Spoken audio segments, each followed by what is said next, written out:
Yeah, hello, Ebrahim Njie. Yes, Usman Jala, how are you? Yeah, I'm fine, fine. Ebrahim Njie, thank you so much. Naka? Yeah, Yeah. fine. That's good. Yeah, that's good. Yeah, but you on camera?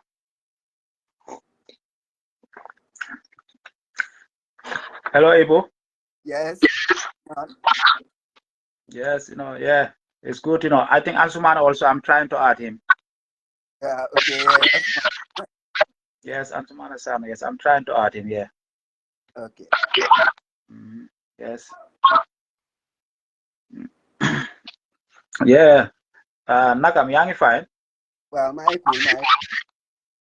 Okay, viewers, welcome back every Saturday weekend talk show about disability issues in the Gambia. I am Usman Jallo, a Gambian. Okay.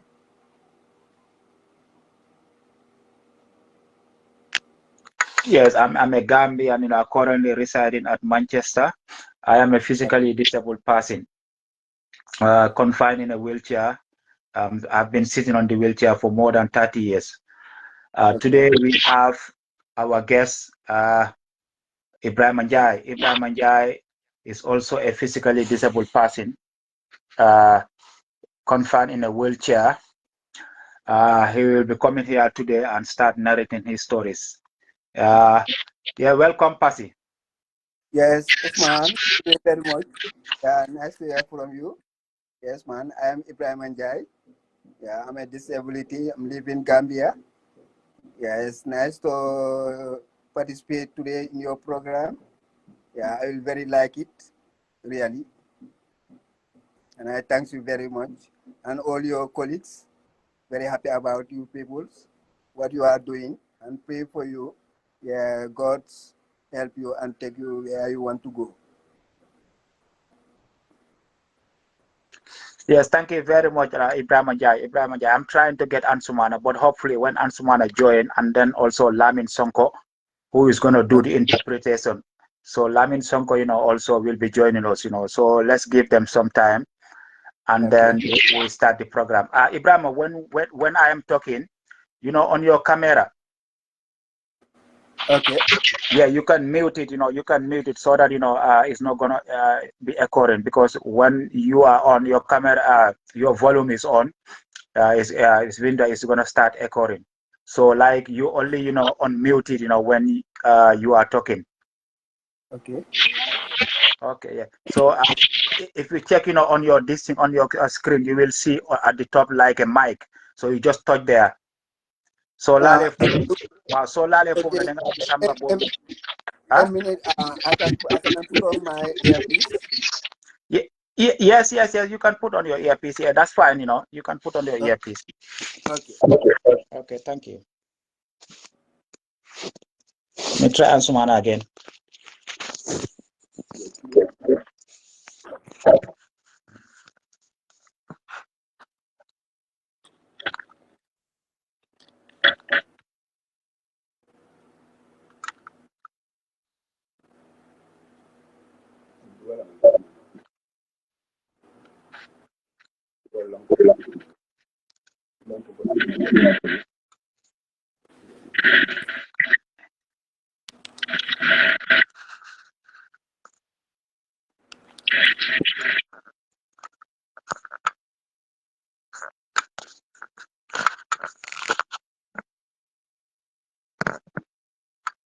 Well, I mean, I've seen you.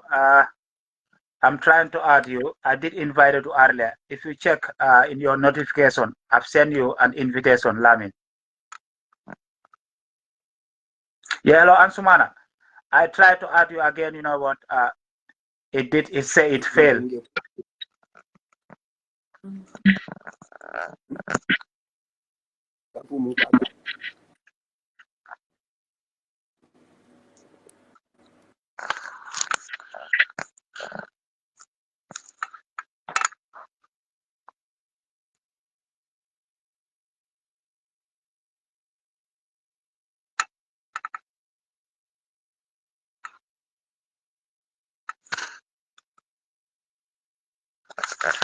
So let me try and send you the link.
Yeah, Lamin, I send you the link. If you check your messenger, you will see the link there, Lamin. And Suman, I'm still trying to add you. I don't know what is the problem with your network again or connection.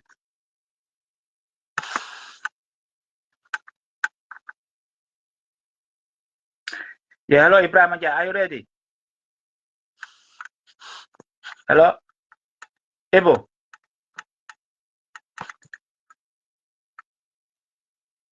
Hi, Ibu.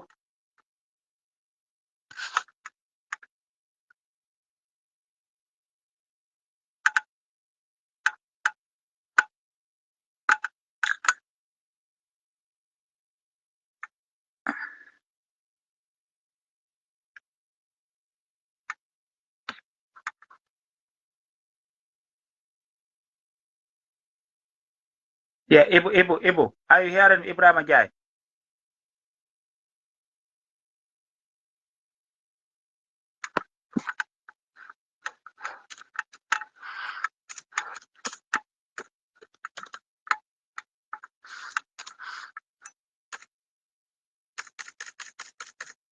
Ibu, I'm not hearing you. Ebrahim Njie.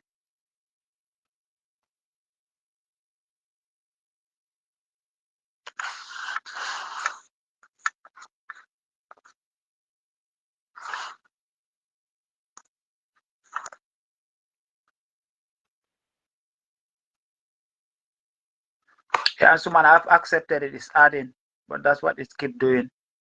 I don't know what is the problem.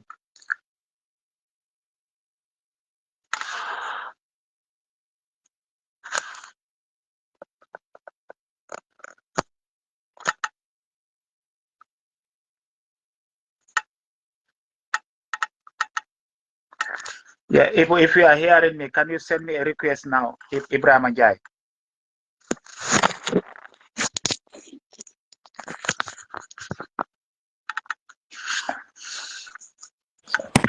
Hello, Lamin.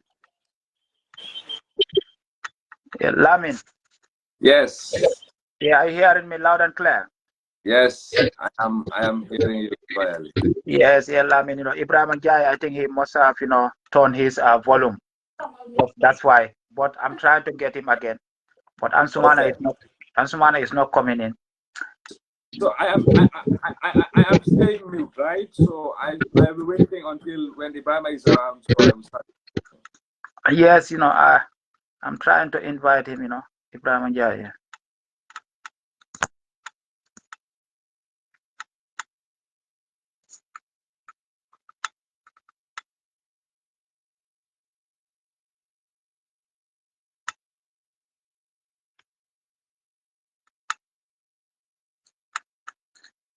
Hello, Lamin. I am hearing you clearly. Yes, Lamin, can you unmute yourself, so where we could start, first of all, before Ibrahim comes, Lamin, I spoke with you the past couple of days. You said that you are in the provinces. Yes. I would like, you to explain to people why you are in the provinces, what were you doing there? All right. Thank you very much. First of all, I would like to thank you very much for hosting this event, this program, this online program. Yes. It is a very powerful platform, and I believe with this platform, a lot of people will come out and they will be hurt by many, because after the program, those who were not opportune to watch the program will be opportune to watch it even after the program. So it is a great one. Anyway, our trip to the province was in connection to support in support of persons with disabilities, and we worked with Action Aid together, GADO as an association, GAPP as an association, partnered with do some sensitization activities in the Nyamina East. So we traveled there on the 12th of November, and we completed it on the 27th of November. GAPD was asked to nominate 2 people, and GADO also, that's the Gambia Association for the Deaf and Hard of Hearing, was also asked to nominate 2 people, to nominate 2 people. That's 2 deaf people and 2 sign language interpreters. So we were divided into 2, and it was supported by Action Aid the Gambia. It was entirely supported by Action Aid the Gambia. And, you know, we had series of activities in the Nyamina East. We went to about 25 communities in total, including 9 schools within the Nyamina East. We engaged them on, you know, we have a law, Gambia, there is a law called Persons with Disability Law, Act 2021. So we were educating them on the disability law, on some of the provisions that we had in that law. We also engaged them on the UNCRPD, because we all know UNCRPD, as the UN Convention on the Right of Persons with Disabilities, is the UN document that empowered and support persons with disability, of which several member states signed to it. You know, we all know Gambia signed it as a law in 2015, and it was domesticated. It was localized in the Gambian context in 2021. So we're engaging them. So we also engage them on some of the importance of not hiding the kids with disability, the importance of sending their children with disability to school. Among us, we also had itinerary teachers. We all know the importance of polyvalent itinerary teachers. These are the visiting teachers in schools. Each region is blessed with, each region or district is blessed with some itinerant teachers. So within us, we also had Maimuna Kejalo and Mustafa Jeng that also participated. So Maimuna Jalo was in the other group, and Mustafa was also in another group. So we did these sensitization activities together. The event was celebrated. Many people appreciated it. Many people call it the first of its kind in this part of the country. Yes, they've been organizing other events, or they've been hosting other programs, but to have a program of such magnitude, it happened for the first time, and it was appreciated. A lot of sensitization happened, and many of them promised to take their kids to school. Some that have already taken their kids to school promised to make sure that they give their kids or their family members with disabilities, they give them the utmost support that they needed. So these were some of the things that we discussed with them, and it was, you know, I'm telling you, it went so well. Action Aid really tried. Action Aid the Gambia really tried, because in that part of the country, PWDs or persons with disabilities are lacking behind. They're lacking behind. They're not opportune to have what others are privileged with. So in short, this was why we went there, and yeah. So for some people, it was the first time they see sign language interpreters. So most of them, what they will say is, "Oh, so when they see us interpreting, and at some point they see us conversing or communicating with other people by speech, they will say, ah, we thought these people are deaf people also. We thought this is our first time seeing this thing. We used to see this on TV during we used to watch it on QTV, and sometimes when Hechi is giving address, sometimes we see interpreters. But we think sign language interpreters are deaf people. So it was a big advocacy, it was a big sensitization, and a lot of things was also communicated to them. Yeah, I've seen Ebrahim. I think let me stop here for now.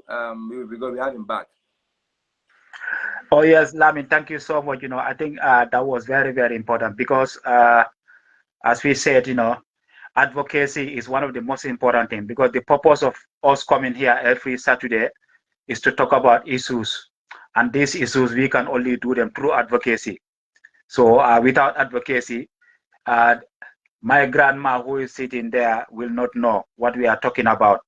And I think it's very, very important, you know, for people to come out, for people to go as far as in the provinces, because in the provinces it's very, very important. I am from Kiang, you know, I'm from a village. So there are most of the things that are happening in Combo area they are not happening in my village or other places. So that was very, very good for you guys to go, as far as CRR, start talking about advocacy, because this Passing with Disability Act is very, very important. This is the one that is going to determine our laws. And these laws is not only the child that is in the combo area. The law is for all, even the child that is in Koina, or Katong. So that's why it's very, very important, for people with disability, or for them to organize sensitization that goes across the country, where that child, in Basse, will know their right, where that child in CRR will know also the same thing. I think that is very, very important, Lamin. Thank you so much for that. Lamin, you guys keep up the good jobs. Remember, we are all in this thing together. It doesn't matter whether you are disabled or not. Disability issue affects everybody. Remember, if you have a disabled child in your community, it affects you. Because anytime you see that child, you definitely know that, that child needs that support. So I think that is very, very important. This is a fight where we should all come together and fight. And for seeing, people like you, Lamin, and other peoples, which that they are working, for the side of disabled people. I think that is very, very important, Lamin. Thank you so much. Yeah, Lamin, I think it looked like Ebrahim is here. Ebrahim Njie. Ibu, are you hearing me? Ibu. Oh. Yes. Hello, Ibu. Yeah. Hello, Ibu. I'm not hearing you. Ibu. Yeah. Wow. Munam ham. Mangla dega. Ibu. Huh? Ibu yang madega.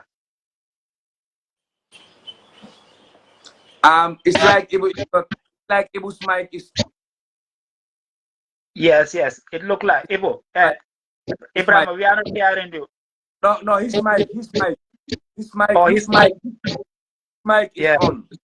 Yes, Ibu, can you remove your mic? Your micro. Ibu's a micro. It's a microphone. Mungsisu, kisilo microphone be off. Ibu's a microphone be off. Yeah.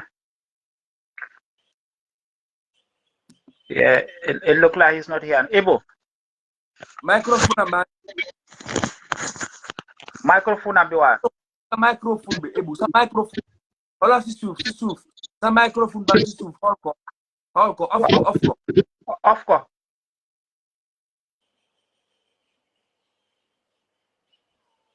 Esa kalau kamu. Mo technology mom. Mo lol isu. Hamada mungla dega won. Ansumana. Hello, Ibu.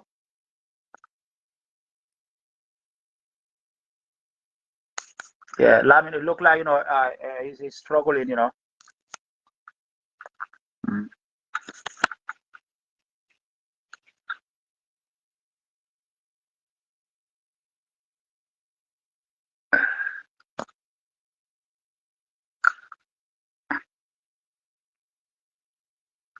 Yeah, Lamin. Yes. Ara magene ko matry so that mo try again. Matry ko. Lamin. Wow.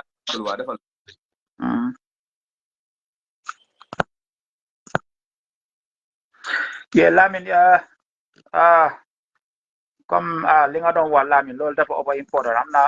Dafa over important ñu nitam ñu wax ko suñ local languages yi. Because so waxee disability issue bu nga xam ne am nga dafa bari lots of issues. The disabled people yi ni soo gisee am nga niti faalewuñ leen niti di leen joxoon nga xam ne booy day léegi ne jànga bi moo ñàkka because jàngat because soo xamuloo xam nga that's the time nga mun a discriminate somebody. So pour yéen ngeen dem ba up to the provinces pour wone loolu niti booy hey kii moom dafa am disability kii moom itam am nga lii la am jafe-jafe boobu noonu waaye suñ ko dimbalee so dangaa gis jafe-jafe am yi dafa wàññi te loolu dafa boy important because ñun ñu bari ñu nga xam ne booy si provinces leen juddu so provinces leen juddoo so da ngaa gis provinces foofu leen juddu waay dañ bëgg a nga xam ne booy most of the time programme su ñëwee fii ne def dee dal boori kombo yo noonu so su nekkee xam nga yéen moom da ngeen ko dee lifin wooy yóbbu bee si provinces so da ngaa gis dafa jàngal suñ yaay ni suñ papa yi suñ brothers yi ni so ñoom itam suñu amee a child bu nga xam ne dafa am disability ak da ngaa gis loolu daf leen dimbale so rat ñu mun a xam naka la gars yi war a ko dimbale because loolu dafa important because affaire bi yëpp warta nekk combo because affaire bi yëpp because soo seetee maybe combo provinces moo gën a rey combo so xale bu nekk si base boobu itam xam nga is a Gambian so dafa need the same right ak xale bu nekk boori combo so loolu dafa important loolu lu nga xam ne booy at least the more ñu ngi ko def the more mu dimbale nit yi pour xam about disability because comme li ma ne waa disability issue la issue bu nga xam ne booy ñun yëpp ñoom ñoo war a nekk foofu noonu pour ñu mun a ko fight so loolu is something lu nga xam ne boo xam nga government bi dañu war a si taxaw ñu mun a dimbal nit because advocacy dafa important it's not about xam nga man ma dem fi ni workshop di ma jox xaalis ni or something like that déedéet it's about xam nga booy nga dem won ma nga dem jàngal ma te ñun ñu nga xam ne booy ñun ñoo am disability ñun we are the right people pour dem jàngal ñiti ok yow xam nga yow yaa nga liggéey ak ñii nii so da ngaa gis dafa important because sa liggéey bi tam dafa important because am na yeneen hard of hearing ñu nga xam ne ñu nekk si province si ñoom itam xam nga den nit xam nga pour jàngal leen because there is a parent bu nga xam ne doguma la doguma la xam nga bana trop pour ñu wax si affaire jànga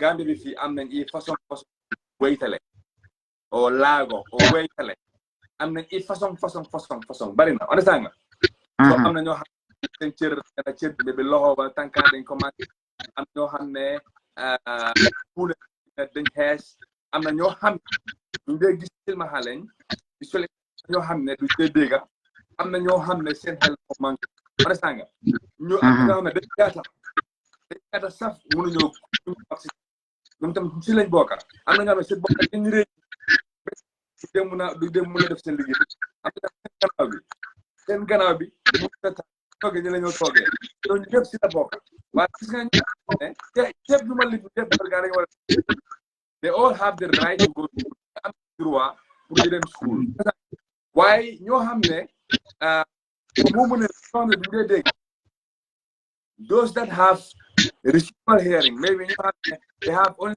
side hearing if you talk something to an extent to hear it or na ñoo xam ne soo waxee loud tuuti dañ ko bi they were born with deafness waaye soo waxee tuuti dañ dégg ñoom those kind of children mainstream in a government education in a mainstream school waaye ñoo xam ne deafness I mean complete deafness being a severe or profound deafness understand those kind of children needed to be educated in a special deaf school. That is why we thank the government of the Gambia under the Ministry of Education, MOPSI, for at least support the establishment of some schools. Even though we know that St. is a mission school, but they took the ownership, right? So government took the ownership and it's taking responsibility. So we are happy with St. John's School for the Deaf. We're also happy with the Garon School for the Deaf in Brikama. The school was established by Garon, and later on was supported by a Holland Foundation. At some point, government also took ownership. We're very happy with that. So kudos to the government. We want to clap for them. That people, this is how we clap. When you want to clap for them, this is how you clap. So we want to thank them for that, for helping that school. We also want to thank them for having an school, Basse, St. Joseph, St. John's School for the Deaf in Basse, of which Nicholas is heading. We also have an attached school in SL, within the SL primary school. Within the SL primary school is a unit which only educate deaf children, specifically. We want this kind of schools to be many. If possible, we want to have one in the area or in the Kiang area, you know, because not everybody, not all family members should have visited. Sometime in visit, waxtaan bi fa ñaamina is boori ñaamina bi buñ def noonu dañ bàyyil ne waaye bari ñoo xam ne dañ am doom yoo xam ne duñ dee déggal waaye li ñuy wax mooy ñun xamul ñu ñoo jëmbalee ñii ñun xamul ñun foog ne ñi nañ mën a jàng ñun dañ leen dee woon misaal ñu ne gis nga am na kii ak kii ak kii ni leen meloon te si dëgg kaw bi la gaay jógee waaye soo gisee tey gaay am luñ am tey jàng moo tax kii ak kii dem na Amérique tey soo gisee moo am lii tey jàng moo tax kii ak kii mu ngi Angleterre tey wala mu ngi Germany tey wala mu ngi am wokk su boppam tey wala mu ngi am jabar mu ngi am ñaari jabar tey wala mu ngi am un famille am tey lan moo tax loolu jàng moo tax ñu ngi wax loolu noonu ñàkk a jàng dafa gën a yokkal la njuuram rek gën a yokkal wéytali am rek comme wéytali nga nga teg si ñàkk a jàng da ngaa gën a loolu rek so ñu bëri na ñu wax ne ñun amuñ bokk a komb so in this kind of innovation façon affaire yi dafa jafe trop pour ñooñu noonu pour because teacher yooyu noonu ñu nga wax ne ñooñu pour yóbbu xale yooyu noonu si school yooyu noonu si dëkk bi those teachers yooyu noonu ñooñu dafa war a nekk warugal si ñoom pour ñu understand sign language kontaan na trop lu ministry of MOPSI lu ñoo def MOPSI moo nekk education ministry bi lu ñoo def kontaan nañ trop ñu ngi try pour train polyvalent IT teachers si sign language basic science try nañ ko yàgg nañ ko def ren tam def nañ ko kontaan nañ si ba pare tamit bëgga mooy si Gambia college bi we want this thing. Let me say it in English and perhaps later in Wolof. We want at the Gambia college, we want them to a compulsory training or a module on sign language learning. on sign language. Sorry, dama because it heavy ak yoy nonu dama am sot fofu nonu. Mu wala suma dina bi sorry de. So legi dañ buga si college bi ñu am a module on sign language. Nga gis bépp student boo xam ne dem nga si Gambia college bi it should be mandatory upon you pour nga at least undergo a course nga def sign language. Léegi loolu dafa nekk comme if you do, for example, if we do maths, we do English, we do other subjects in the college, understand? So it should also be compulsory for them to also do sign language. So léegi those students that we are preparing at the Gambia college, what we have to do is it should be compulsory upon them that anyone that did not have a pass or a credit on sign language, you are not going to be certified. Anyone that does not have credit or pass on sign language, you are not going to be certified. So now it is going to be incumbent upon each and every student at the Gambia college to you def sign language. So like sign language program course boobu ngay def noonu subject boobu ngay def noonu loolu dafa dimbale gars suñu paree si collège bi comme suñu leen transféré dëkk bu ñëw 30 miles. During our sensitization event, we came across a lot of villages. We came across 30 miles. We came across Pate Sam. There are a lot of beautiful villages in this part of Nyamina. Example, if you are posted in Pate Sam or Kerbiran, newly, you are a fresh teacher. When you go to Pate Sam or Kerbiran or 30 miles, when you go to that school, right now, if you happen to have a deaf child in your class, you'll be opportune to know how to teach that deaf child in sign language because you were trained on basic sign. People that are completely deaf, it will be difficult for them to grasp what other students are grasping in the class. If we don't have special classes, special schools for them across the country, if they don't want to do that and they want to promote mainstream education, integration system, then teachers must be trained, and it should be compulsory. Must be trained on sign language. Lire mo ñoo mëna dimbali pour ñu am deaf, a very beautiful deaf education in the country. Now we see the trajectory changing now in Garo School for the Deaf, Brikama. This year we've seen a lot of success in St. John's School for the Deaf. This year we've seen a lot of success. In Passing Annex, St. John's Annex, we've seen also a lot of success there. Why? Because the teachers are forced to use sign language to teach deaf students. Look, sign language is their mother tongue.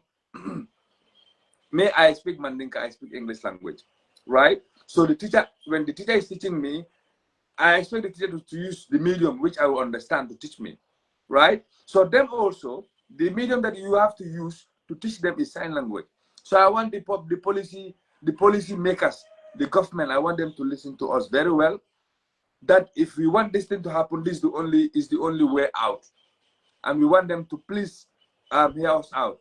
So them nañ ci dex bi dem nañ ñaamina am nañu waxtaan ak gars yi about disability law moo nekk loi bu ees bi ñeneenti at ci gannaaw 2021 lañ ko Gambia sign kontaan nañ government taxaw buñ ci def waaye ba léegi xam nañ implementation bi dafa xaw a des tuuti because lu bari ñu ngay gis ne ko di am lu xew mooy implementation moo nekk liggéey ci kaw loolu noonu mooy liggéey lu war government lu ñu war a def ba léegi dafa xaw a manqué tuuti so dañ bëgg daal ñu taxaw si so waxtaane ak gaay ba pare waxtaan nañoo gaay njëriñ yóbbu seen doom yoo xam ne i wéytale leen yóbbu leen school parce que école rek moo nekk moo mën a jàngale moo mën a jàppale doomi adam bu dem ci kanam suñu ne jànga it look like Lamin, I'm not stopping. It look like Ebrahim ñëw na.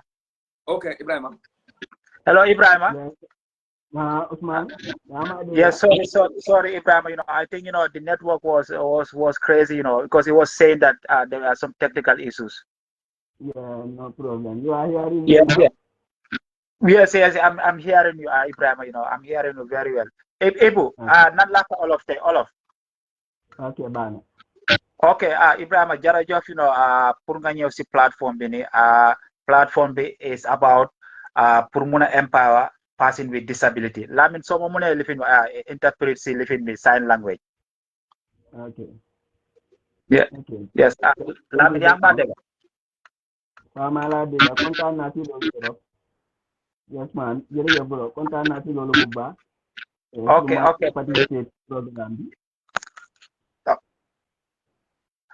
Okay, yes. Okay. Ebrahim Njie, dama bëgg nga just briefly introduce sa bopp. Kan mooy Ebrahim Njie? Man may Ebrahim Njie. maa ngi dëkk Gambia. ci place bu ñoo waa Yeri Ngara. Fala dëkk.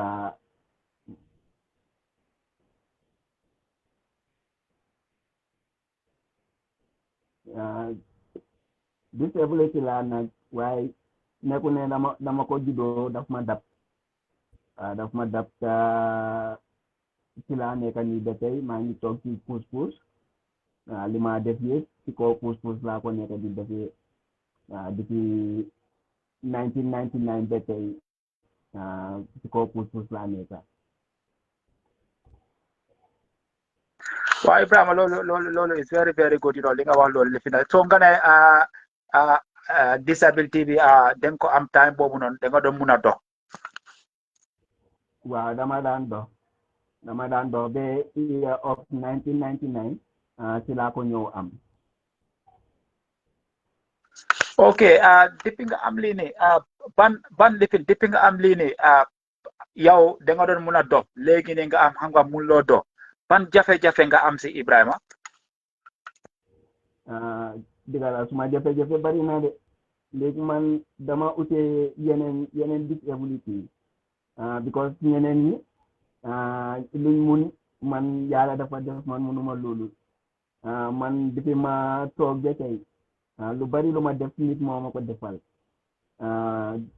suma puus bi sax balaa ma try di mun a wàccal suma boppa amul ay yéeg baag yi sax ci laa commencé di mun a di jéego di forcer suma boppa di wàcca di éeg ndig dama dem ba nga xam ne fu nekk ni dimbal boobu yëpp nekk na lu jafe ci man boobu moo jéego ko waaye am na yeneen yu bari yoo xam ne mun na lu ma koo defal suma boppa nit moo ma koo defal suma amul nit tamit dama toog foofu noonu ba yàlla def ma am ku ma koo defal ma soog koo def.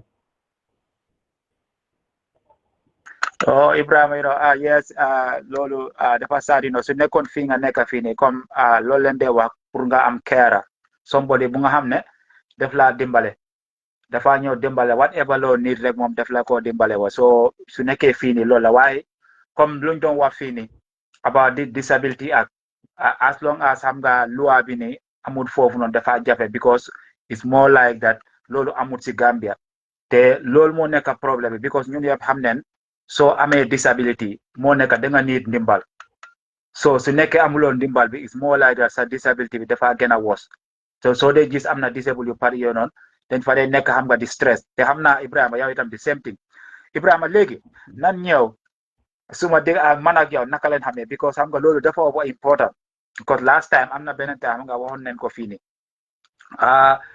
yow man dama ñëw foofu Wellingara maa ngi jógee Farato bu ma ñëw foofu noonu léegi dama dee romba dem si këri suma beneen bokka so su ma dee romba foofu noonu boobu dama dee romba seen kër so man itam loolu la booy man itam dama dee dégg comme ñu ne am na booy bu nga xam ne booy dafa toog si puus-puus waaye gars yi mu ne booy boobu noonu su jógee seen kër suba dañ ko dee yóbbu si next kër bi ni mu toog foofu noonu du dee génn so ma toog xalaat ma ne ma ne loolu de ñun yëpp xam ne ñun ñu ngi am disability because man maa ngi am disability xam naa feeling bi ko soo gisee mu ngi try di hide di noppa is because of xam nga bugut gis ko especially somebody mu nga xam ne def doon dox kooku su amee disability loolu def dee def difficult because man suma disability bi dama ko am when I was at the age xam nga around 3 years yooyu noonu so loolu dafa uute ak somebody bu nga xam ne def doon dox xam nga def doon even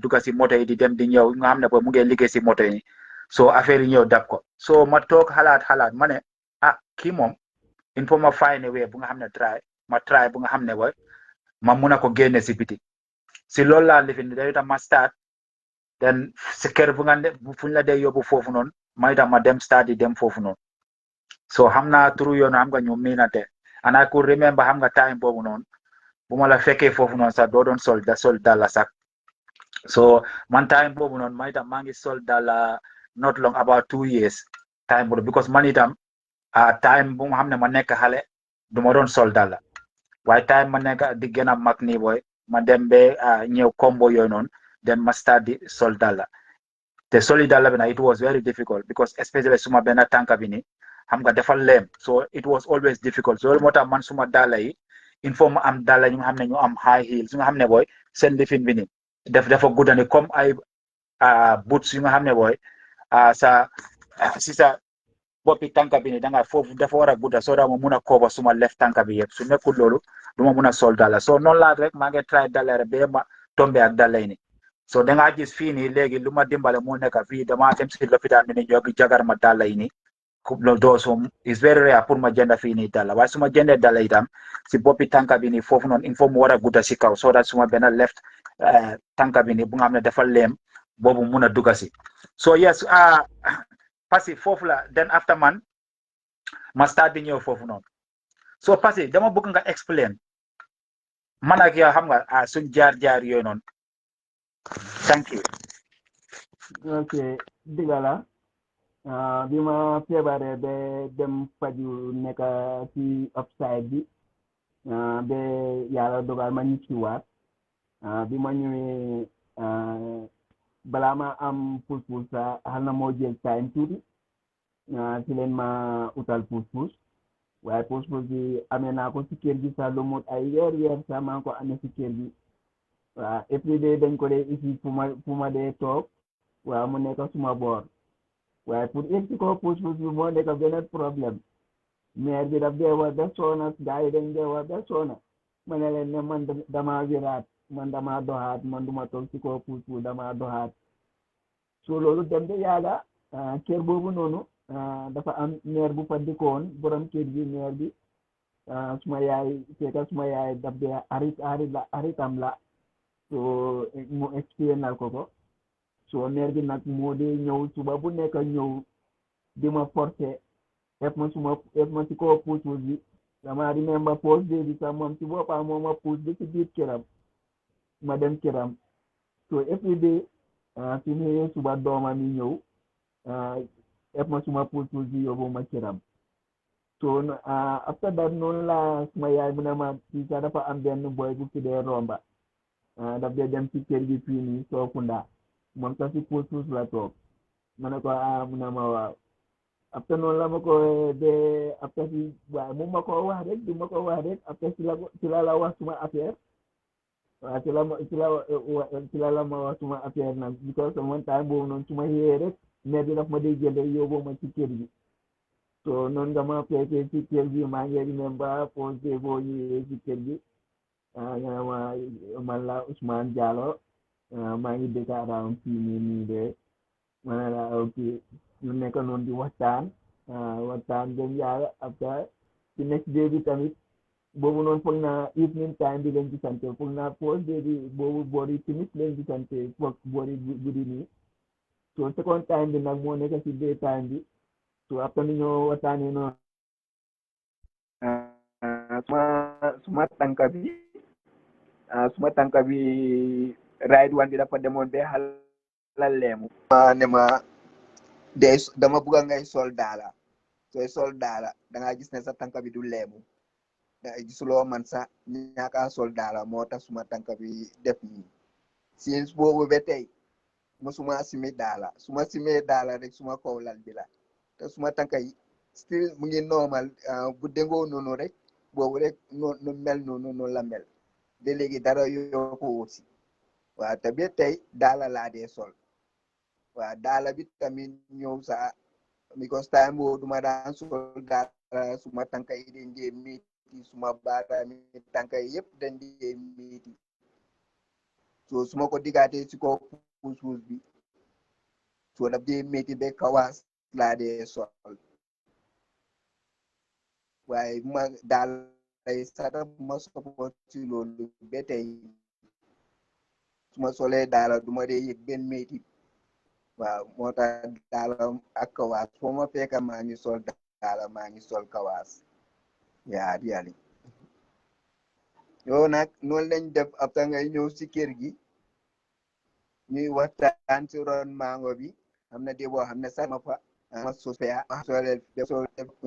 ma waa pasinité nag tandak xam nga ma naa fa ba daddi sax maa ngi remember dama tombé sax ñu ngi siya ay foga jaay ba ma amaale si foga jaay bi sax après yaa ngi ma record comme naka laa demee ak ma demee naka laa fa fekkee yëpp nu things demee foofu yëpp may koy explain si record bi yeah yow kay I thank you very much because of yow foofu ma am yëpp yow yaa am ko gën a may si about disability because ma demee ba génn dama dee xam ne waa digga am na keneen ki ma toogal koo xam ne tamit ñu ngi toog si kaw puus so loolu daf ma gënoon a isil muñ bu réy de yàlla di man acte bi moom maa ngi thanks bu baax definitely yeah.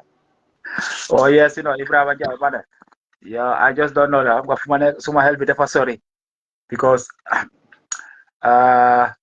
cause man hamna boy fuma joge hamna ban jafe la amon as a person with disability struggle bi ni juddu si deka bi mu nga xamne boy pour am pousu sa problème la bu nga xamne sa pousu bi xam nga sometimes suñ ko yobé Banjul pour repair ko def dé jël time mais bi su ñëwé bala mu ñëw bu nga xamne boy xam nga dama dé crawl so lolu pour ma gis somebody bu nga xamne boy mom si mu ngi si the same situation is important xam nga whatever lu mo mëna def pour ma mëna dimbale kooku noonu I think dafa over important because tey passé man tey maa ngi kontaan sa affaire because tey alhamdulilah rabbil alamin tooguloo bu nga xam ne booy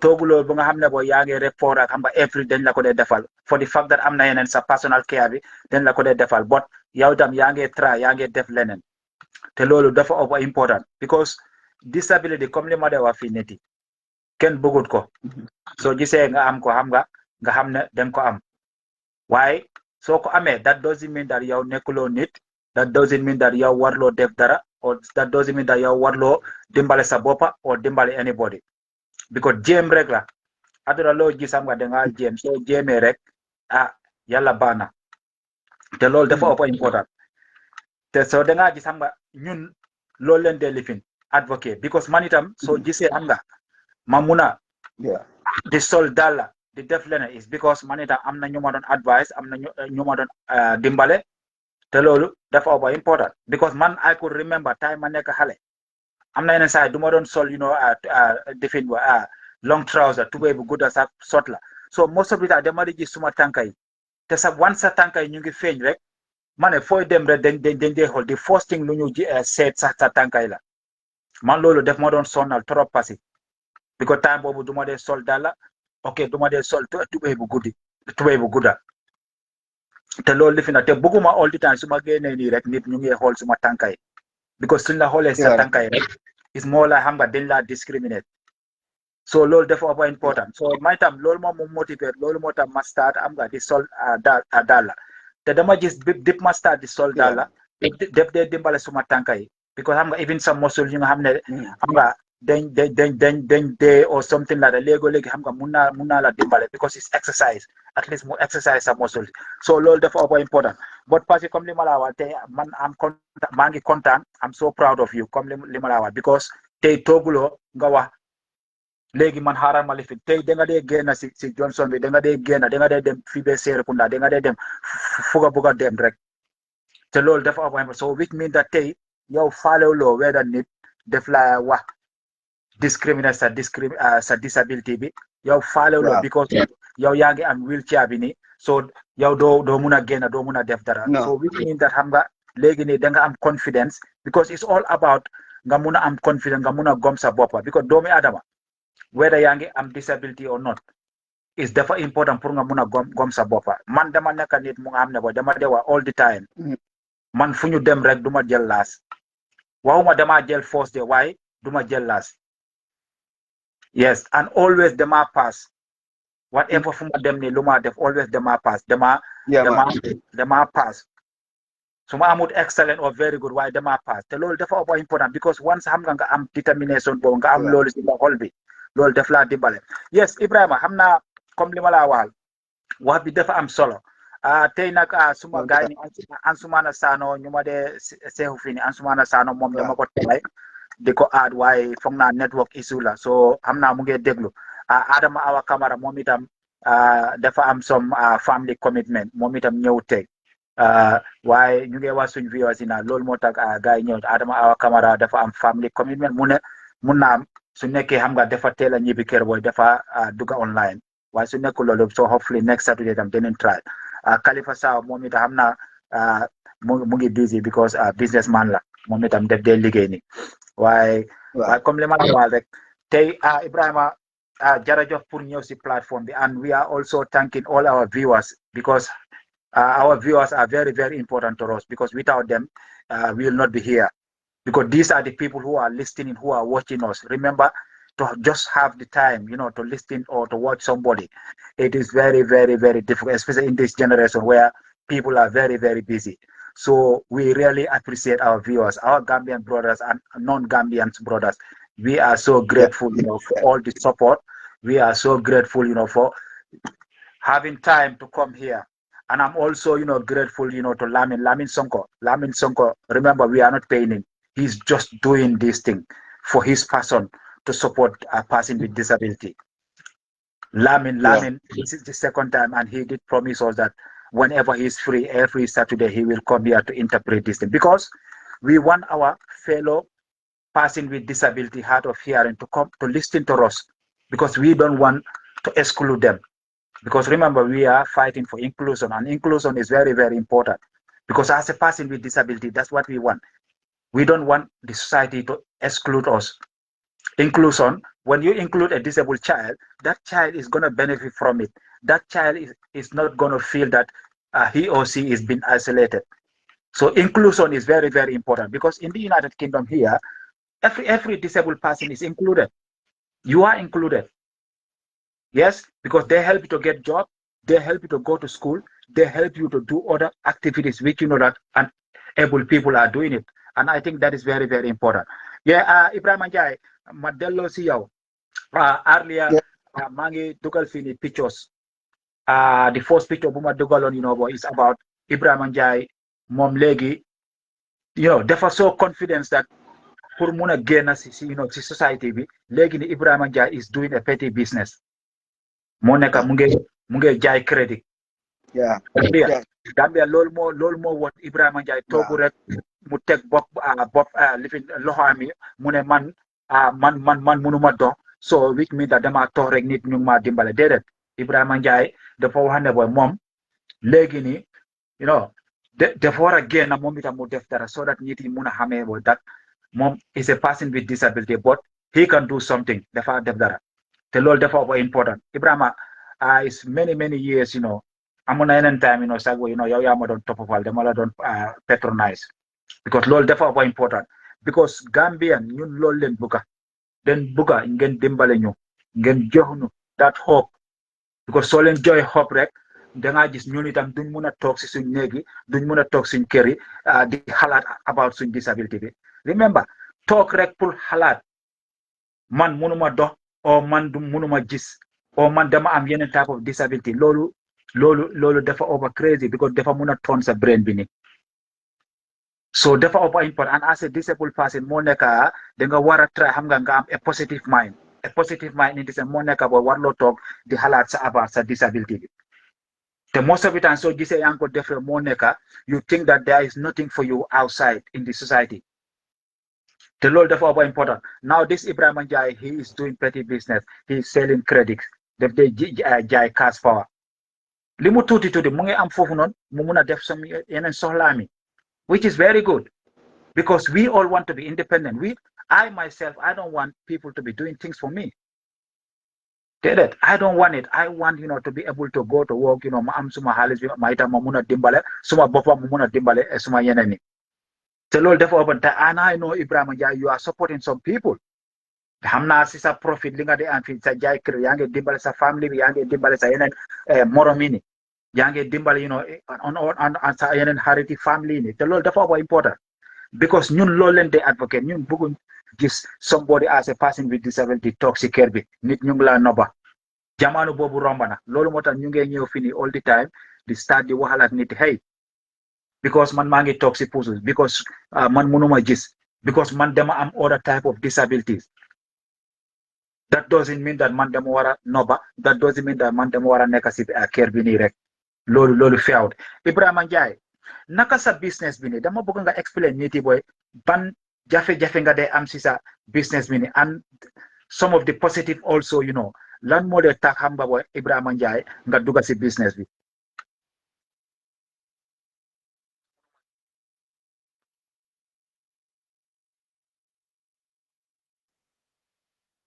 Yeah, hello Ibu yaa ngi ma dégg.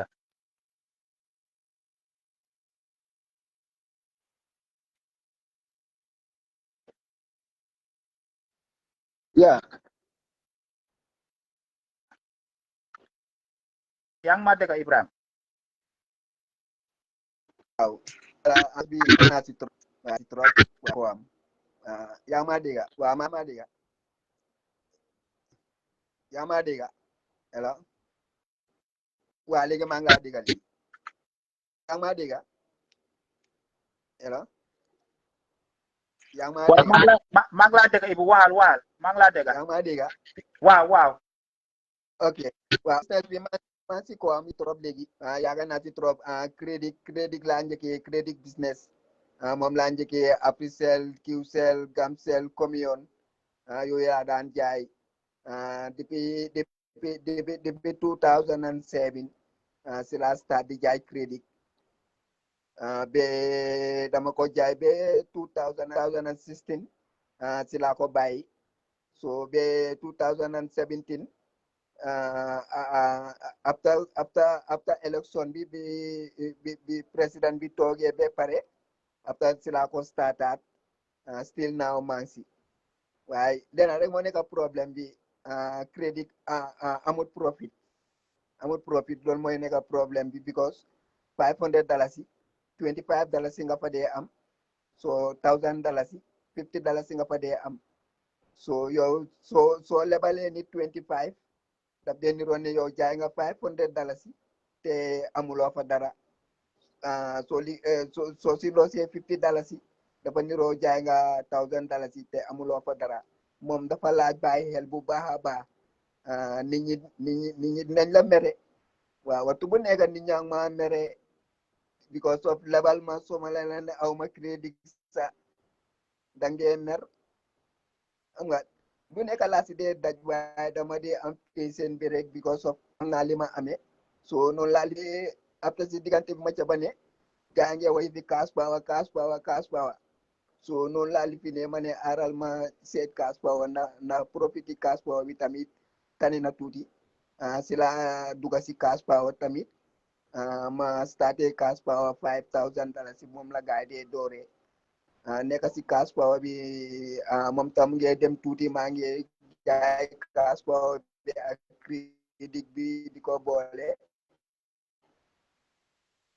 waaye après ñu dem même yaaga compagnie boobu am problème so ma try another so boobu si programme 500 so après ñu delloo ma waat because of ñu ne ñoom seen compagnie bi du mun a dem so après man nekkaat si beneen compagnie so compagnie boobu tamit toog rek moom tam mu stop fekka tamit just dama dugal suma account bi nii rek compagnie bi stop jaayaguma si dara $6,130 yi moo nekk si account boobu noonu rek account bi stop right now is 9 months maa ngi toppa gaay sax pour bugg a jot suma xaalis bi ba léegi mënu maa jot suma xaalis bi te compagnie bi startaat na te right now sama compagnie bi ñoo nekk di liggéey waaye toppa naa leen sax ba soo na suma xaalis bi sax gaay nangu ma ko jox so business bi dafa bari problème trop dafa bari ay problème waaye foog nga muñ rek waaw ndànk ko yes Ibrahim bi moom Ibrahim okay suma jëlee suma reer jënd si ndiwoo kay waaw okay Ibrahim yes jërëjëf Ibrahim rek laa ko dee di okay Ibrahima jërëjëf suma reer suma ndiwoo suma waaw okay Ibrahima jërëjëf thank you so much for that nga ne Ibrahima crédit bi profit bi bariwul waaw loolu dëgg la because soo ko seetee $525 $1,050 loolu du profit te dafa depend xam nga ñaata because sometimes maybe jaay crédit léegi nii Gambia lots of people ñoo ko dee def so dangaa gis is more like xam nga comme li nga wax fi ne profit bi baaxut te loolu jafe-jafe gars yi dégg ngeen Ebrahim Njie is a physically disabled person currently in the Gambia Welingara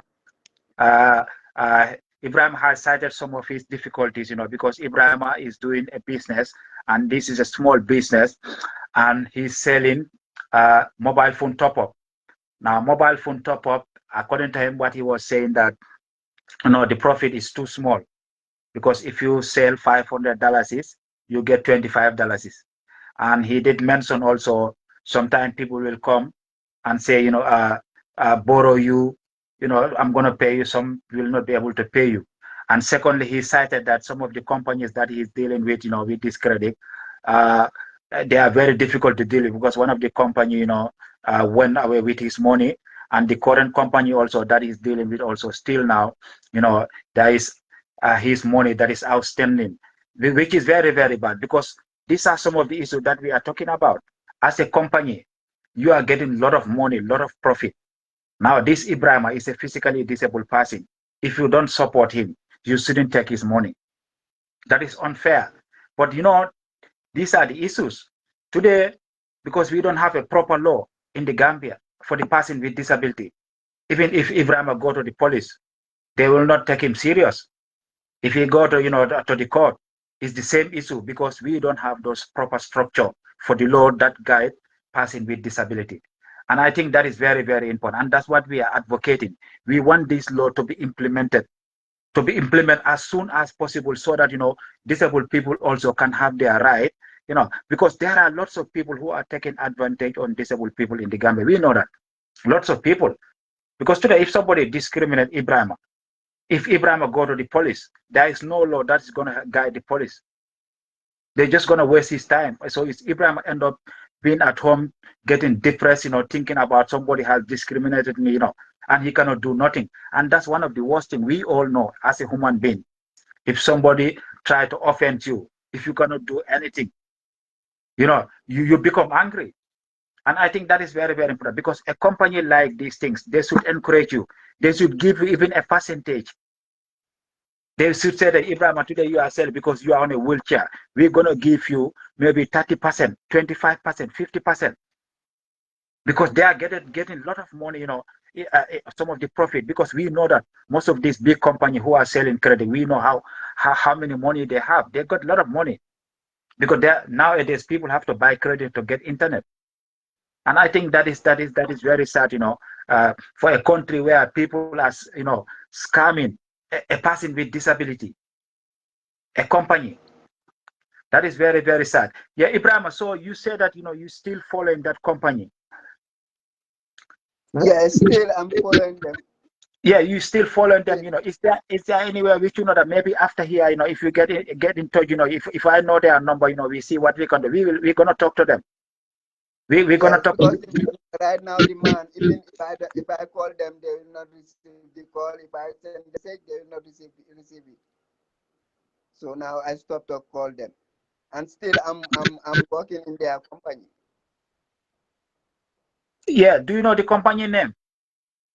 Yeah, I know his name is TX. Okay, I'm gonna search them, online, and I see, if I can talk to them. Remember, we are not trying to treating them, Yeah. to say blah blah. What we are trying to say. The manager called Mr. Dabo. Mr. Dabo, the manager. He called Mr. Dabo. He's the one used to talk with him, Mr. Dabo. Okay, no problem. As I say, after when we finish this, I will get in touch to get the proper information. Okay.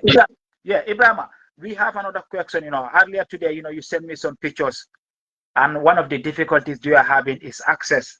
When people start talking about access, or when I see about people which that they lack access, it hurts me, because I know for me how important access is. I can talk till tomorrow about accessibility. Accessibility is very important, especially a person with disability. If you have a wheelchair, you definitely want access. I've seen your door. I think people have seen it, and I've put it on Facebook. Ebrahim Njie, that is his door.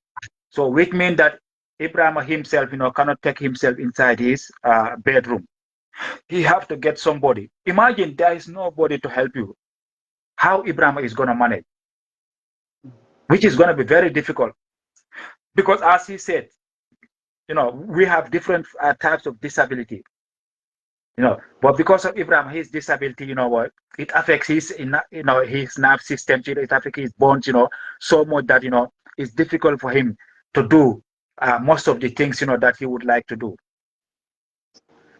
But actually, we are appealing, guys, anybody who would like to, just today, last week, the lady that we brought, Fatma Jallo, we bought cement, we bought the materials, we are working on her access. Fatma Jallo, the lady that we brought last time. I just want to update, people here, especially the guy who donated. Thank you so much. We also working on the taxi. Hopefully on the 1st of December, she's going to start with the taxi. That is on Monday. The taxi driver is hoping to start, for the 3 months that was donated last week. We also managed to get him, to get him a RAM. So hopefully the RAM is going to complete tomorrow, inshallah, because we bought the cement and all the materials. But unfortunately, today, the guy who was supposed to do it was very, very busy, so he couldn't come, So, but we are hoping tomorrow he's gonna come, But all the materials are there. So we are appealing, Gambians. We are appealing to do a RAM. You only need 1 bag of cement. Only 1 bag of cement. and then you just need sand, and gravels, So these are some of the things which that it's not very expensive to do a ramp. So anybody who would like to help Ibrahima, he definitely need, to be able to access his room, which is very, very important. In fact, Ibrahima, I will leave you dama laa bàyyi nga mun a wax ban jafe-jafe nga am soo dee dugga si sa néeg bi ni nga mun a explain because yow yaa ko de feel gaay mu ne tubaab moo de he who feels knows it because man dëkkuma foofu noonu yow yaa dëkka foofu noonu yow yaa xam naka la gaay li la dee dimbale ba nga dugga si sa néeg bi dama bëgg nga explain loolu ban jafe-jafe nga am nga appeal to nit yi that anybody ku nga xam ne booy def la bëgg a dimbale pour nga mu defal la foofu noonu raam whether it's a cement ram or it's a metal ram or a wooden ram. But Ibrahim need a ramp so that he can be able to get into his bedroom. Ibrahim dama bëgg nga wax loolu woon nga appeal to the people. Yeah, Usman digala man non la déggee différent côté boobu laa déggee nag si suma dëkka moom ba tey suma néeg moom nii la mel munuma see def benn effort suma dugal suma néeg nit moo ma dugal suma génne nit lay oo mu assist ma génna loolu moom noonu laa dëkkee moom waaw nit step bi néeg bi dafa am step si kaw so da ngaa jàpp step boobu noonu su ma ñëwee fu mu jaar nit jàppale ma su ma ñëwee moom si kër bi moom fu mu jaar dama taxaw si bunti kër bi te gis koo xam ne daal xam naa la waaw nga ñëw jàppale ma because of du ma gën a disturb sa si business bi because business bi dama léegi-léegi dama dee toog ba 12 o'clock ma soog a ñëw duga si because of client yi so da ngaa jàpp time boobu noonu su ma fekkee waaye kër bi tëdda boobu daf dee nekk problème trop because su ma demee nit sax danga maa wane ne yaa ngi maa sonal yaa ngi maa disturb maa ngi nelaw yaa ngi maa xam nga loolu sax daf dee dama dee ñëw sax fekk kër bi yëpp a ngi tëdda de ma taxaw nii si digg état bi maa ngi taxaw di xalaat kan laa war a because of su ma la rek boobu dafa nekk problème foog nga wax ma dara loo xam ne xam nga rek man tam naa fil loolu moom fekkee moom yes maa ngi ñaan dimbal rek ko suñ ma mënee wàññil tar bi mu em nga gis ne comme damaa ñëw nii rek ma puus man suma bunta bi sax man duma ko dee tëj gaa ñoo dee tëj bunta bi ba pare yóbbu caabi bi because suba teel suma jóg pour ubbi bunta bi boobu moo dee nekk problème so da nga gis ne ñoom ñoo dee suma duggee ba toog suma kaw lal bi so ñoom ñoo dee dugal puus dugal naa yëpp après ñu tëj bunta bi ñu yóbbu caabi bi so électrique suba ñu ñëw ubbi yes Ibrahima doguma la Ibo doguma la loolu dafa important loolu dafa serious because li nga wax fii nii yow dañ la dee teg jël caabi bi loolu dafa lu tax loolu mu happen is it that xam nga sa loxo yi mënut a tëj open bunta bi o lu xew lu tax loolu mu ngi happen non suma duggee léegi ba ma toog suma so bunta bi ak lal bi dañ sori wante so ku ma dugal suma assisté ba ma toog suma kaw lal bi so moom su génnee moom moo dee tëj bunta bi su nekkee ne kooku dëkkul suñ kër su tëjee bunta bi dama ko dee woon ne si palanteer bi gars yi seen palanteer bi dafa am pa so dafa dugal loo xam si palanteer bi foofu mu rotal caabi bi foofu noonu waaw mu dem waaw noonu laa dikkee moom noonu laa dee def ok Ibrahima is there anywhere bu nga xam ne boy xanaa lal bi su nekkee dafa jegen si sa lifin bunta bi da nga mun a ubbi bunta bi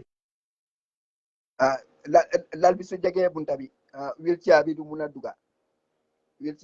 duga ba pare su ma toonee lal bi another side tamit wheelchair bi du mun a duga so néeg bi dafa xala ndaw nekkul néeg bu mag so da ngaa ca ne lal bi beneen side bi la dee nekk mu opposite ak bunta bi moo dee tax mu sori bunta bi mu bàyyi distance ak bunta bi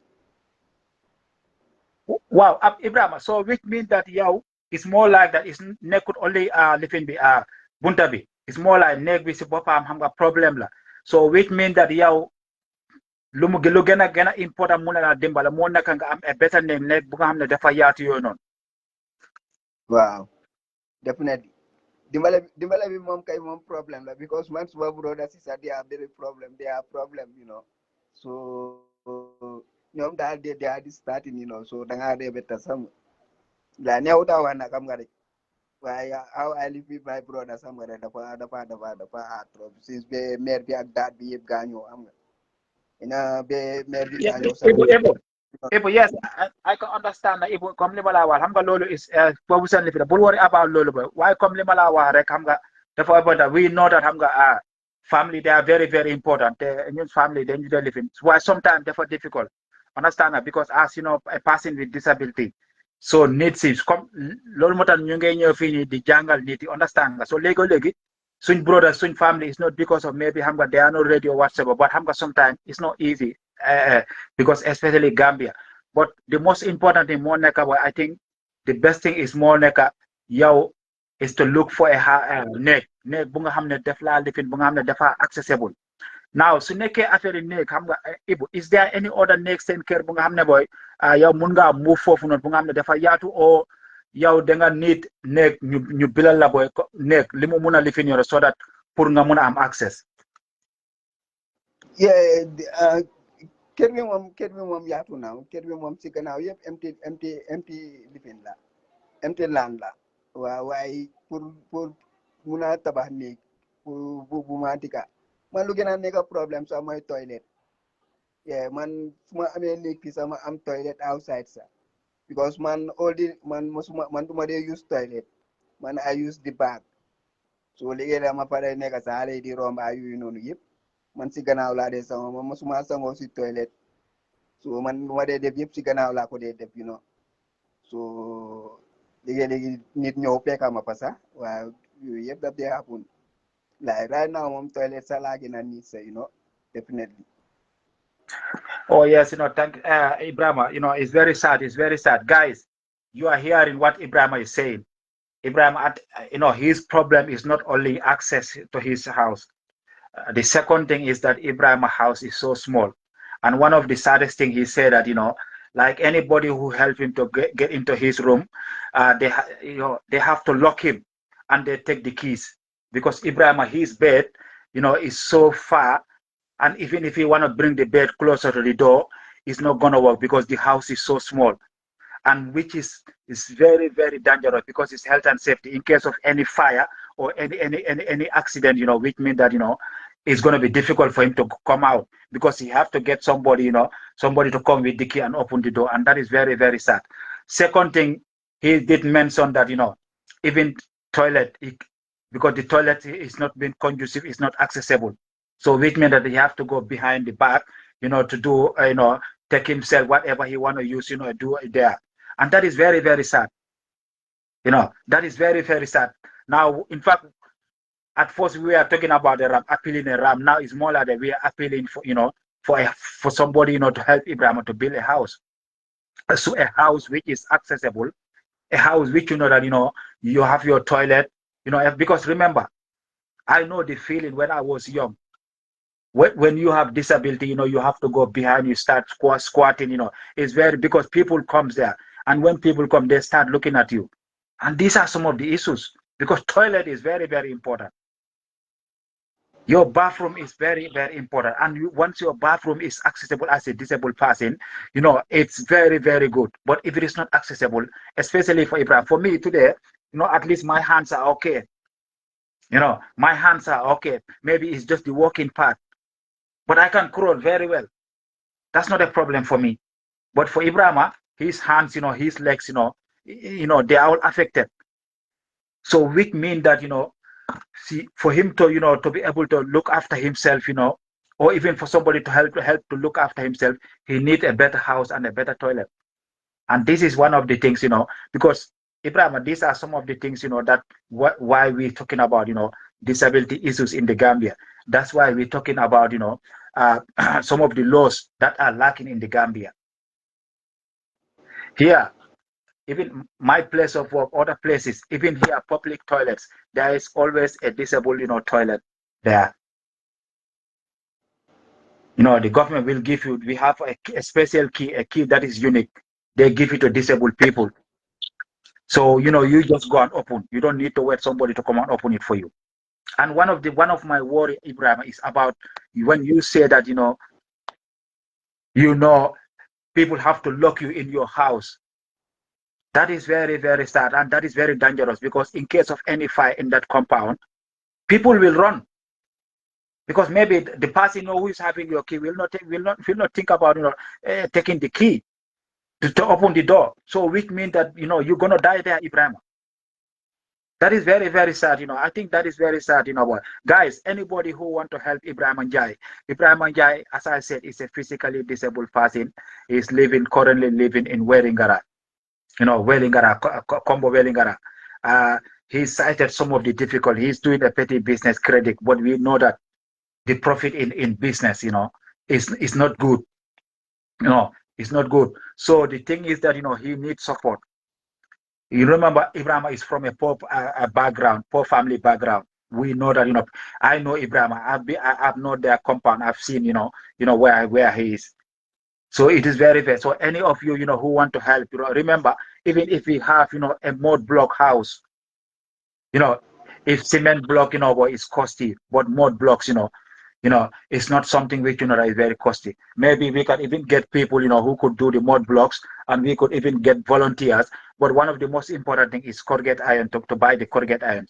You can get people to volunteer to do the molding the blocks, the mud ones, and you can even get maybe somebody to construct the house voluntarily, where you just give him a fare or whatsoever. But we the corrugate, that one we have to buy it because it's people who sell it. Because if Ibrahim, and he said that in their place he got a space, so that's one of the most the good things. There is a space there where we could build him a small house, the house which that he can have toilet there, he can even have his kitchen. Ibrahim, today I'm a very good chef. I cook at home every day, and I'm very, very happy, and I'm very, very proud of my family. To giving me the opportunity to cook. And I know, Ibrahim, if your house is accessible, you'll be able to do cooking. Because you don't need to wait somebody to be able to give you food. So these are some of the things that we are talking as a person with disability. Help us to be able to do things for ourselves. Remember, there'll be time which that we might need even people to help us, but those people will not be there. And Ibrahim, I am very, very worried about these things, people locking you in your house. I don't like that at all. I think we need to find a way which that how we're gonna do it so that you'll be able to lock this thing. So I don't know what we're gonna do, because this I don't know the size of your bed, whether you are having a double bed or a single bed. Because if it is a double bed, if there is a need where we could look for a single bed and see whether the single bed will be able to be by the door, because it's not safe. It's really not safe, and it's dangerous. Anything happen there, before people come and rescue you, you might die. So guys, please, Ibrahim, I want you to share your number here on this platform, because hopefully somebody will be listening tomorrow. Remember, people will listen and process it. So hopefully somebody might call you to say, Ebrahim Njie, I want to help you. So I want you to tell people your mobile number, so that anybody who want to support or get in touch with you, will be able to ring you directly. For us, we are just here to facilitate it. We are just here to bring people to narrate their story. I think this is one of the touching story, Ibrahim, that I have had, because this story, especially on the side of health and safety issues, I'm very, very concerned about it. Because safety is very, very important. Even if you are healthy, you don't have safety, it might lead to, a repercussion. It might lead to accident. And one of the things I'm worried, in the Gambia, every time you hear fire, fire, fire, and that is very dangerous. Number one, your door is not accessible. Number two, people will lock you in. That's very serious. I want you, to appeal to people, Ibrahim. Tell people that I know there are good people there who have very good heart, and I'm sure they will come, Ibrahim, because what you are saying here, whoever support Ibrahim, remember, you support the Gambia, you support a nation, because this guy is ready to do something. He's doing a small business. So if you give him the opportunity to get a better house, where he got his toilet and stuff like that, and in fact, like what he's saying, sometimes customers, will come. So you have to wait for them up to 12 a.m. in case if people go to bed. We all know that. Even for me, sometimes when I'm sleeping, you come and wake me up, I might be angry with you because I'm just sleeping. You understand? So these are some of the and people cannot, just because of Ibrahim, that they will not be able to go to bed because people have their own time to bed. Some of those people are waking up early in the morning to go, to go to work. So it is very, very important. But if you can have an accessible house, Ibrahim, you can stay outside up to 1 a.m. and then you just go back to your house and lie down. So this is very Yeah. important. So I want you to appeal to people and tell people your number, please. Okay. I'm typing my number.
Your microphone, your microphone, your microphone. Yeah, okay, okay. Yeah, you hear me? No, Usman, your microphone is off. Okay, Not okay. Yeah, are you telling hearing me now? anything. Yes, Yes, yes. now. Okay, Ibrahim, what I was saying is that, Ibrahim, I want you to appeal to people and tell them your number. Yes. My number is 7021 367 and 511 Okay, say it again, Ibrahim. 7021 367 5113851. Yeah, that's my number.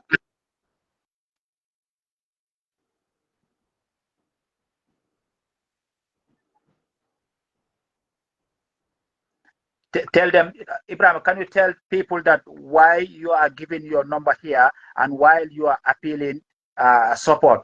Because this is very, very important, Yeah, Ibrahim. yeah. I'm giving my number to I need a support. Yeah, who can help me. Yeah, so that I can have my good life. I can enjoy myself. Very happy about that. Yes, that's my problem. All I tell here, yes, my problem is that I'm living. Yes, I'm living with like that. So I'm praying for, yeah, if anybody can help me, yeah, you can help me, yes, you help me. Yeah, I like that very well, I like it, really, because of, yeah, my condition living is not good like that, definitely. Yeah, I'm just managing. Yeah, definitely. Okay, Ibrahim, mun nga wax loolu si olof, because xam nga pour suñ mbokki Gambie itam mun a ko dégg xam nga comme li ma leen wax ne Ibrahima Njie mu ngi appel because dafa am jafe-jafe. So Wow, Ibrahima waxal nit lan moo nekk sa jafe-jafe. wow. Nu ma joxe suma number bi si jafe-jafe moo nekk ne pour may ñaan dimbal kuma mun a dimbale be ma am néeg bu baax bu ma tëdda am wanag bu correct bu ma tëdda loolu moom maa ngi ko ñaan képp koo xam ne yaa ngi ma déglu soo ma si mu ne jàppale rek nga jàppale ma si nu ma dëkkee nii fu mu nekk nii moom métti na pour dundee ko nag waaye nekk si pexe foog ma muñ ko rek li loxo jotut gannaaw maa ngi ñaan képp koo xam ne yaa ngi maa dégg rek soo ko munee rek nga jàppale ma ngir yàlla ak yonent ba. waaw Ibrahima waxaat sa nomba itam waxaat sa ñaari nomba yi. waaw mooy 7021367 ak 5113851. waaw Ibrahima waxal nit yi foo dëkk ni. man maa ngi dëkk Wéri Ngara boori Tabakoto soo ñëwee ba Tabakoto rek soo ne Wéri Ngara nañ la wan Wéri Ngara. Yes, guys, you heard, dégg ngeen Ibrahima li mu wax. Ibrahima Njie mu ngi def Wéri Ngara Tabakoto. So dafa am jafe-jafe. Number one, néegam bi soo fa dugga def de am jafe-jafe il faut nit ñëw ekkati ko. Number two, néegam bi dafa xat. Problème bu mu wax fii moo nekk néegam bi sax because of néeg bi dafa xat.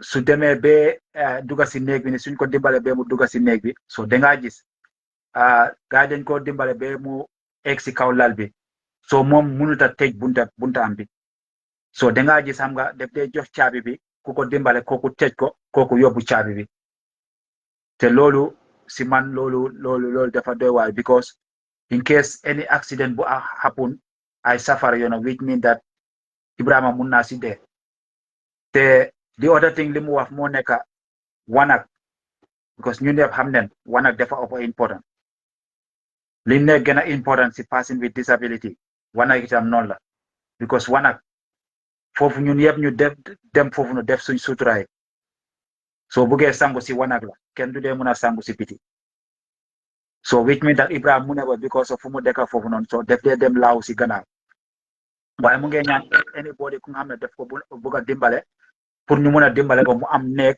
bu nga xam ne dafa am wanag comme li ma de wax fii ni néeg bi even su nekkul néeg bu cimenti sax because gars yi lu ñu wax fii ni banque bu nga suñu amee néeg boobu noonu sax as long as mun nañ ko tabal because the only thing ñun lu ñu lifin jënda moo nekk jënda korget yi ni ak yeneen bagage yi ni because xam naa hopefully moom fu mu dee toog fu noonu mun naa am xam nga community work mun naa engage community yi ni community area mi ni dangaa gis ñu dimbale ko ñu moldal ko blocks yooyu noonu waaye xaalis bi su amee rek loolu yëpp mun nañ ko def so mu ngi ñaan képp ku nga xam ne ku dégg audio bi nii wax na ñaari numbers am so ku dégg audio bi nii nga mun a ko dimbale dangaa gis moom itam mu mun a am néeg bu nga xam ne at least su tëddee xam nga xel am bi dafa dal so ñu ngi ñaan yëpp Gambians ak non-Gambians whoever want to help Ebrahim Njie to have a better house, better place, better toilets, definitely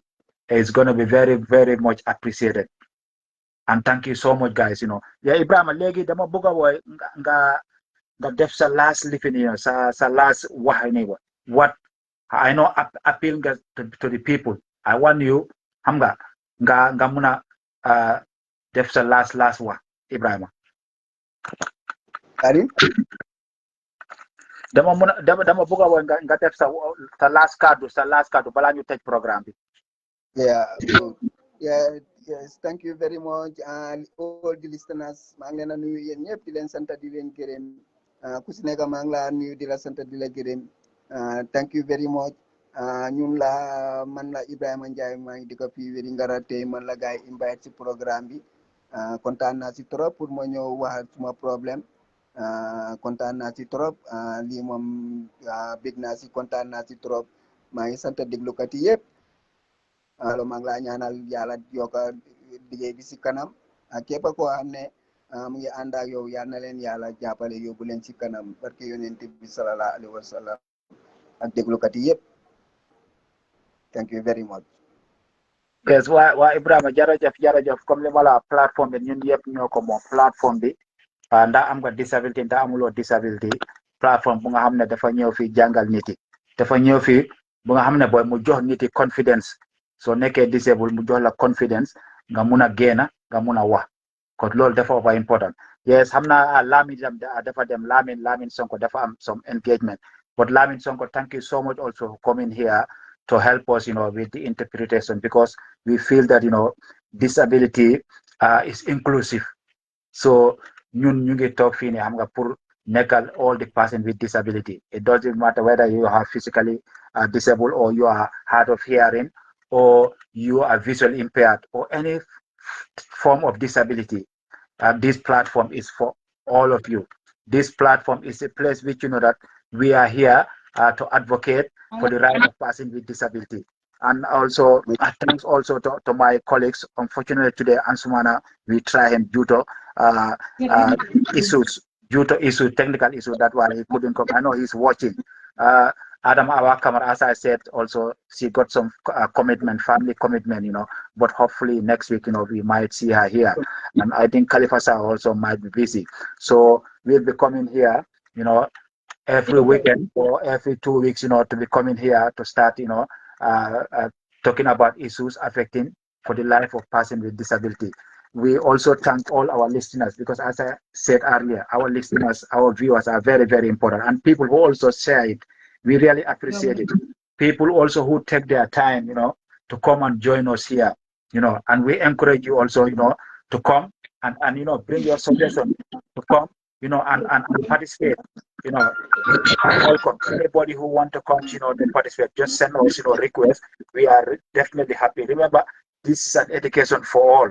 You understand us? So, and that is very, very important, because some of you people who are out there who are listening, maybe you have better ideas than us. Maybe you have better advocacy than us. That's why, we welcome you. Always get in touch with us. We are ready. It's a platform that is very, very open, for both person with disability and the able people. And it's not only for Gambia, even for non-Gambian throughout the whole world. We welcome you. Anybody who have suggestions, who have ideas, or who knows that, we could get who could get us someone, to come here. I think that one also is very, very important. So I thank you all, and I will see you next weekend. Okay, take care. Bye-bye. Assalamu alaikum. Bye. Yeah, Ibrahim, thank you so much. Inshallah, I will call you, and then we talk more. And let's hope, somebody will contact you, so that, hopefully before the end of, next year, or maybe beginning of this year, we try to do something so that you can have a better house, inshallah. And I'm very determined. I know that, somebody will come, and I know that we will do our effort, to make sure that, Ibrahim, in the next 6 months, we will make sure that, Ibrahim, you get a place, you get a place. I will definitely work on that, and I will speak to people, and I will, call people, and I will be advocating it. Every time I come here, I will be talking about, your district, because you need a house, you need a better place. Because if you get a better place, if you get a better house, Ibrahim, you will not feel, in fact, you have disability, because access is very important. Moreover, toilet is very important. Human beings cannot go without a toilet. And, for you to be able to do your own things, in your own private, you have to get a house, which, that you don't need, to be going out, where people will be seeing you at the back, and that is very, very sad. Secondly, health and safety issue. I don't want people to be locking you, during the night, in case of anything that happen, Ibrahim, that is not safe. Thank you so much, guys. Thank you so much, Ibrahim. Jarajov, thank you so much. Thank you. Bye-bye. Yes. Okay, bye. Okay. Okay, thank you. Bye-bye. Thank you. Bye. Okay, good.